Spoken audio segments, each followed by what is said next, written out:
ready to go. Hi, Marissa. How's it going? Hello, good. How are you? Good. So for those of you watching on Instagram, we're like looking at two different screens at once. Or you might just see us looking away from you. But let's see. We are trying to go live on Facebook, and I am not sure that that is working right now. So let us see what's happening. We might have waited too long to go live on Facebook, but It says live on Facebook on my screen. does it say on your Zoom screen or, Yes, oh, it does say we're live. it does. Okay. We're I here. We're somewhere. I just can't see it. I just can't see Okay. it. Oh, here it is. We're live. I see it now.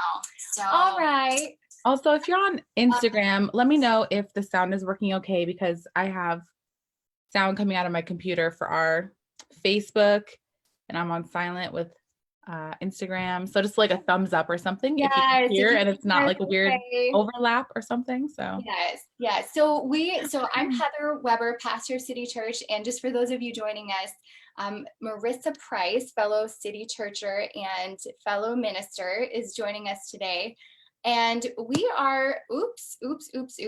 Okay, no, I think we're good. And we are talking about staying rooted in peace during social distancing and staying rooted in peace during COVID-19. Marissa is, for those of you who don't know, Marissa is an ordained minister and also a military chaplain to be, which is very exciting. And Marissa, I just want to ask you, how has your week been this week? What's sort of been like an unexpected gift of social distancing? What's been hard about social distancing? We're talking about staying rooted in peace during social distancing and COVID-19. So what's your week been like? yeah, gosh, I think for me, it's been a little like I feel like I'm getting a little stir crazy.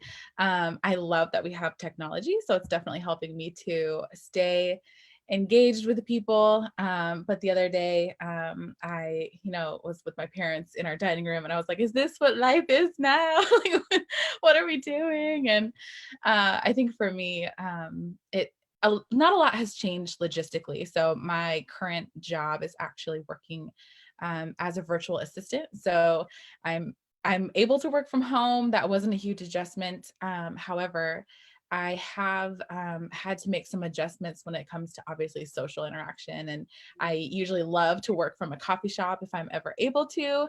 And so that was a huge change for me, I think, to be able to or to not be allowed to go and sit in my local coffee shop and support local business, right? But there are a few days that I was just like, okay, I'll do my, mobile order and I'll go in and I'll pick something up and then I'll take it home and then I'll work from there. And that's been fine, or doing my own thing. But logistics wise, it hasn't been too crazy. Just definitely feeling the emptiness on the roads out there, and seeing kind of the effects like Yeah. that. Yeah. For those of you who don't know Marissa, her handle on Instagram is the caffeinated theologian. So you Yes. follow her, you will often see pictures of her coffee and her iced coffee. She's very consistent. She's got consistent branding all the way through. Awesome. Yeah. So basically, kind of about the same, except no coffee shops. I mean, I think you and I are both privileged enough that we can do a lot of our work at home Yeah. and are not having to go out on the front lines, right? Yeah. Yep, definitely. It is definitely helpful. So how about you? How have things affected you with your family, or have you noticed anything big like that, I guess? Yeah. Well, so I think the hardest thing this week about social distancing was really just kind of feeling the pain and discomfort and confusion of kids. Mm. And I have a senior right now, and a lot of her high school career has been building up to some last things, and the whole year has been building up to some last special things, which have been canceled now. And I think as a mom, just seeing your kids go through that and feel confused and just like really grieving a loss, that's just been hard for me to watch. And yeah, I know she's not alone, and I know that in the grand scheme of things there are so many other things that are more serious, but still, it's real, and Yeah, it's it's a lot real. important to acknowledge that stuff. Yep. I think the I don't know. I think the gift of it has been, well, maybe just being forced into not really getting as much of a break from one Yeah. another. And even that's forced us, to work through hard things or have conversations we may not have had. And we've also been having dinner every night together. So during the school year, it got so busy where, it was really hard to just all eat meals together. And so it's been cool. We've Yeah. kind of made a point to like make dinner a thing, and the kids Yeah. are like picking meals and helping cook, and that never happened during normal life. So, I mean, I think that's a good thing. Yeah. We're talking about having peace during this time of social distancing. And I know so many people are facing different sets of circumstances than we are. You and I were privileged enough to work at home. Like I said, we're not having to go out on the front lines, but there are a lot of people watching or who will watch this, who work in healthcare or they're working in essential businesses that Mhm. provide food and gas and basic services to Americans. And so some of them are facing exposure, right? More exposure to the virus, more exposure to Right. the public. So I think there's a lot of fear out there, a Mhm. lot of anxiety, right? Yeah. Yeah, definitely. I think so too. And I think it's so hard to gauge what's going on because it feels so new. I think it feels like it isn't something that we have ever really dealt with before. And so there's just a lot of uncharted territory and figuring out how do we walk this and how do we navigate this situation that no one really knows what to do with. So I think, and in one way, I think there's also some beauty that's coming in it too, or things that I'm beginning to recognize, I think, as little blessings. And that is sometimes hard to say because it still feels really uncomfortable, right? We're trying to figure out what's going on. We're staying at home, and our life looks really different this week than it did 2 weeks ago, even. And so I think we had talked about this a little bit earlier, but just even watching the news and these reports coming in about um, the amount of pollution that's going down, or like in Italy, the canals are these clear, beautiful, like you can see all the way through the water now, and like these tiny little glimpses of like hope and change happening, even though, of course, the circumstances are not ideal. And the reason why this is taking place, or this like regeneration of creation almost in some ways, is like it's not it's because there's been an economic and a social hit. So those are not good things in and of themselves, but it just kind of reminded me and gave me a little bit of hope this past week as I was thinking about that and seeing these pictures, and I was like, wow, like God is the God who makes all things new, and not that God caused that. I know we would need to go there theologically too and say God did not cause this to happen. However, I think it's causing me to reflect and ask the question of what is God doing in it, Hmm. and in the midst of it. So that's been a really interesting thing to reflect on this week, I think, for me. But Yeah, yeah, okay, so I wanted to say this earlier, but I said this last week too. Jesus in John 14:27, he said, "Peace I leave with you, my peace I give you. Uh dot dot dot. Don't let your hearts be troubled or yeah, afraid." And I think we can hear that as Christians and we can think like, well, that's easier said than done. I don't really know how to put that into practice. But yeah, if Jesus said it, he must have thought it was possible somehow. So yeah, I feel like right, for the life of the believer, it is like it's sort of our mission to figure out how to hang on to that peace, right? And stay yeah, rooted in that peace. And I wonder if like what you're saying, like noticing good things that are happening in the world, would you say that that's impacting your peace? Like to be intentional about noticing those things? yeah. I think it is, because for me, if all that I'm seeing, if all that I'm reading, if all that I'm like filling my heart and my mind with are things that are negative, or even just statistics, it's scary sometimes. Gosh, a week or two ago, reading, never go to Twitter if you want peace in your heart. Like, I made the mistake of logging. I never am on Twitter, but I made the mistake of logging in one night just to see what the world was saying about what was going on. And I went to bed that night thinking my heart did not need that. And so I think being able to instead almost reflect upon things that are more wholesome. And of course, we need to be engaged with the world. We need to know what's going on. And we need to know who's in control and who is still sovereign at the end of the day. And so I think finding that balance there and saying, I'm going to fill my heart with reminders of God's goodness, reminders of how God is making things new in this season, even if I don't get it quite yet, you know? And so I think that has really helped me to hang on to peace when it's really challenging or really tempting to let that peace go and to cling to fear and anxiety instead. That's really good. That's really good. I had my own experience this week of I had several days where I was just feeling a lot of peace. And then I would like at the end of the day go to the New York Times because I have Yeah. a subscription and I have an app.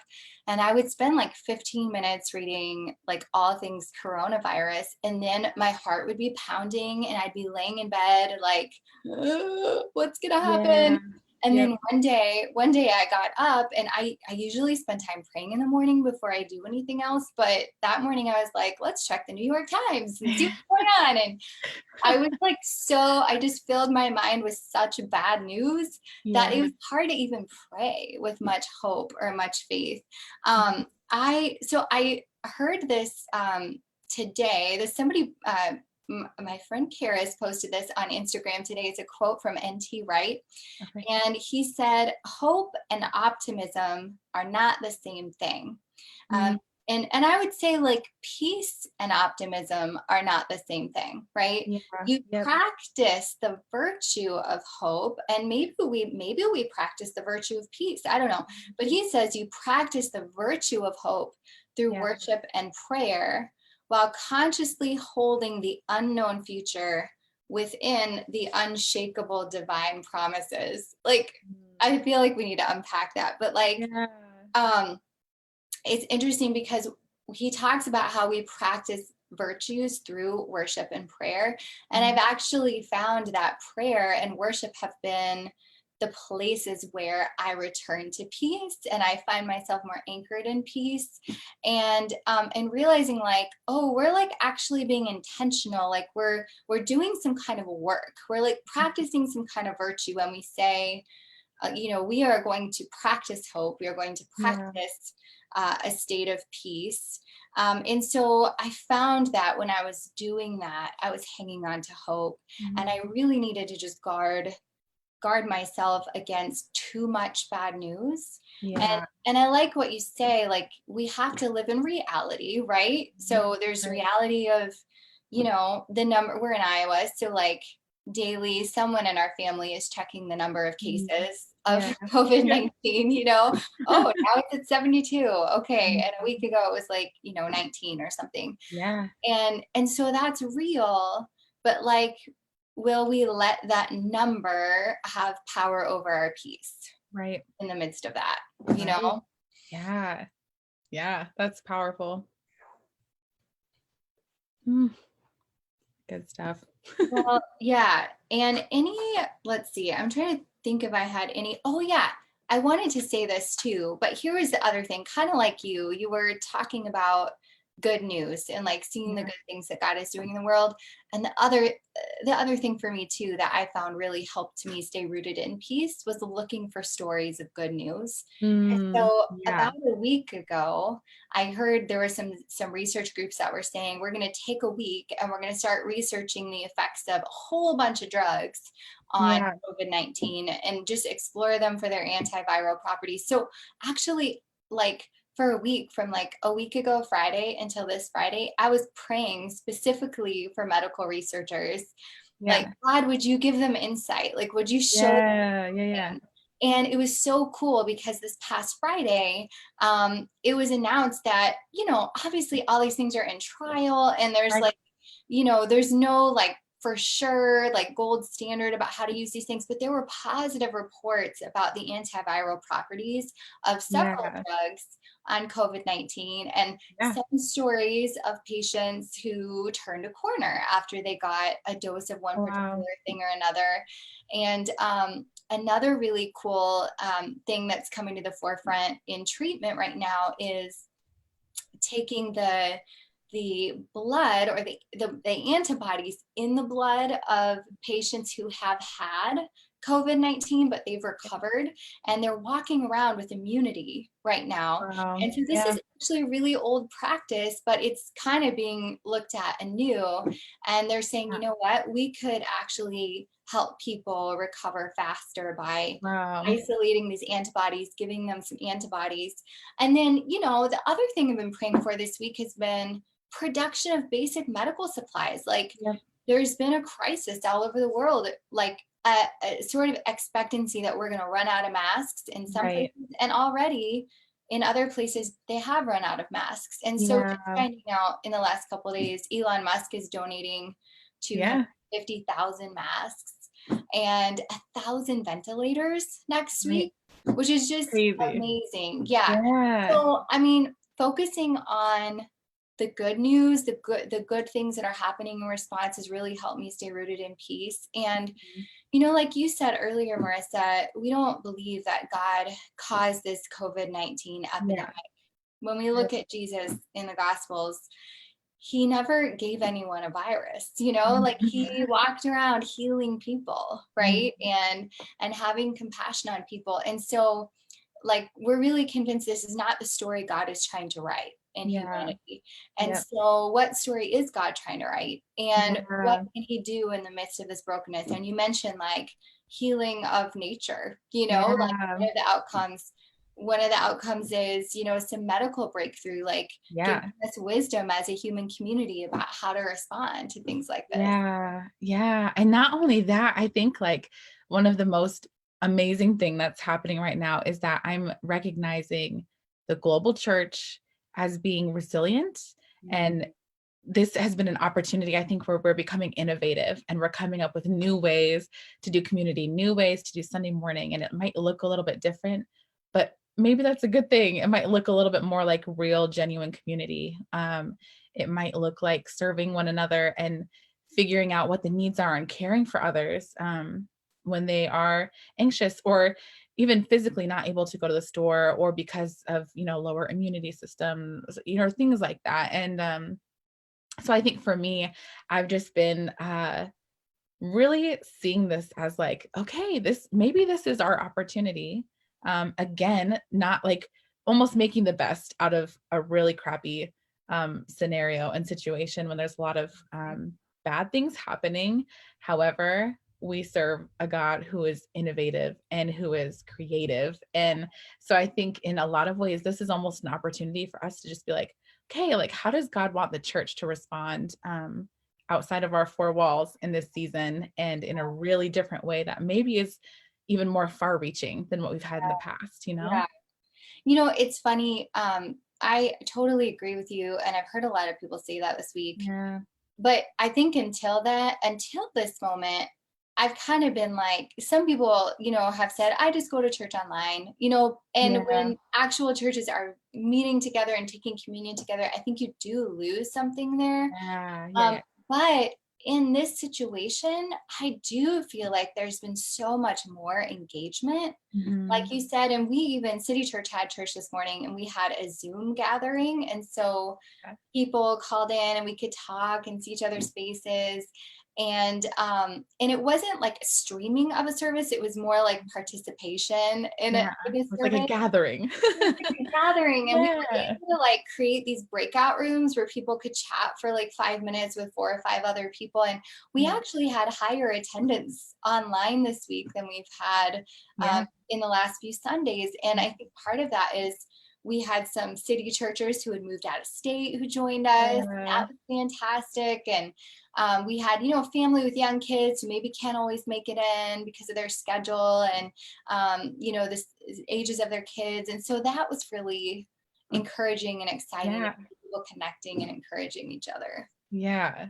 It really is cool. I think even, in that, I feel like I've been recognizing people being more than participants in this past week. I think, like, of all the friends that have been posting, like, worship videos on Facebook or it's like people are finding outlets and finding ways to be the church outside of the church, and, like you said, there's beauty in gathering, and there has also been beauty in figuring out some creative ways to gather, so Yes. yeah. I've really viewed, like, I've been one of those who've been putting up worship videos, and like I I just have to like die to the, ooh, I don't look like a, this is what a friend said. She said, Yeah.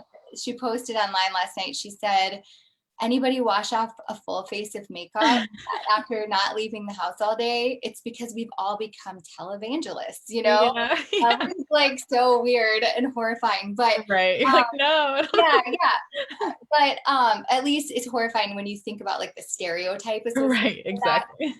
But like I put up a few worship videos and it's been like, you know what, this is unedited, this Yeah, is unscripted, no makeup. I'm like in my workout clothes. yeah, it's And just real. yeah, this is real. And I think we need to see each other in the real right now. And Mhm. because I think people's fear and the struggle is so raw and so Yeah. real. And so I don't think that just like producing something shiny and sharing it with people Mhm. is necessarily what we need, but just, I've been blessed by people like Stephanie Gretzinger, who's a worship leader, and Yeah. she's just like in her phone, like just reading prayers, like liturgical Wow, prayers. Like, yeah. oh, this is so beautiful. Let me read this prayer for you while you're sleeping, Yeah. I know you're struggling with anxiety. And like, I actually have been really ministered to by people who are Mhm. just doing that. Yeah, that's amazing. I love it. Yeah. So Marissa, any final words or anything you would want to leave with people? Maybe I'll share my final thought, and then if you have Yeah. something you tag on. But I think this week I would say, if you are in a place of peace and you find yourself throughout the day realizing, that's gone. I've lost my peace. I would encourage you, find out where you left it and go back and Mhm. get it. Yep. Like if Yeah. you were in a really great headspace and heart space before you logged on to cdc.gov, or find out like, okay, what shifted in your Mhm. mentality? Like, how do you return to a place of peace? Maybe you do need to go pray. Maybe you do need to go worship and fix Yeah. your eyes on God and practice hope as a virtue. Yeah. But if you lose your peace, go back and find where you lost it. I think I heard that Yeah. from Bill Johnson first. Yeah. But No, yeah, it's yeah. good. But so I'm probably butchering exactly how he said it, but I would encourage people to do that this week. What about you? Any Yeah. other thoughts? I think, I think I would just reiterate that, say, yeah, go back and find it. And also maybe along the way, um, find ways to recognize what God is doing in the midst of it. I think that is important for me, at least right now, to see. And I think it brings a little bit of hope as well as peace, and just saying, like, maybe we don't know what the future holds. Maybe we don't know how long um, that we'll have to chill at home and not hang out in big groups of people. And but we do know that we serve a God who knows what's going on. And so I think for me, and that would be my way of encouraging other people as well, just to say, yeah, go back and find your peace and find, like, maybe ask God what he's doing. I don't think he wants to hide that from us. But yeah, try to learn how to recognize that. Yeah, that's really good. And you also reminded me, we have a friend who shared in our gathering this morning Mhm. about his experience being an undocumented immigrant for 5 years. And it was 5 years of watching his friends who were his age like get houses and get, driver's licenses and good jobs. Yeah. And through that time, it was like, wow, like, I don't know what's happening in my future. Mhm. But one thing he shared this morning was just how God was shaping him. Like, Yeah. God was building character in him through this time of suffering. And so, for many, this is a time of suffering, it's a time of loss, it's a time Mhm. of discomfort. And yet, this is not new for the historic church. This is not Yeah. new for many of our brothers and sisters around the world.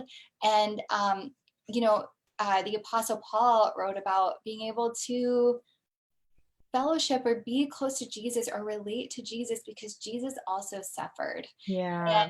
And we share in his suffering when we suffer, and when we suffer well, and we practice hope as we suffer. And so I Yeah. think like some of the good that God is doing in us is just shaping us actually to be more loving, more hopeful, Yeah. as we're pressed by these circumstances. Yeah. Yeah, totally. Yeah, well, this has been an awesome chat. For those of Yeah. you guys watching, we hope to do this every Sunday night. Yeah. Just continue to stay in a conversation about what's happening and how we're relating to it and how we can stay rooted in peace. Mhm. And we thank you for watching. And if you guys have questions or specific topics or things you want us to address related to that, feel free to comment or DM us. And we wish you guys a lot of peace this week. That's right. All right, I'm going to end this Instagram live video. Bye, All friends. right. Bye. And I'm going to end Facebook Live. Bye, Bye. friends.